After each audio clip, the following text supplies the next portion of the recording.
Yan, ngayong araw pala mga lods ay magpo-food trip tayo. Yan, may ulam ako, fried chicken. So binilip ko lang pala yung mga tol sa tabi-tabi. Yan yung sausawan at saka kanin. Suka pa lang sausawan ko dyan mga tol. Bali, pagkain ko na yan. So, tara mga lods, kain tayo mga lods.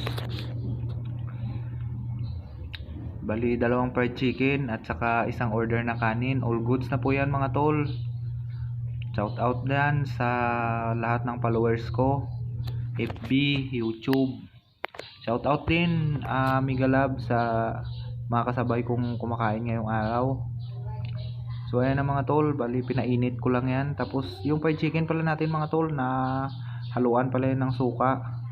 So samahan nyo ako hanggang dito na lang. Thank you for watching. Bye bye.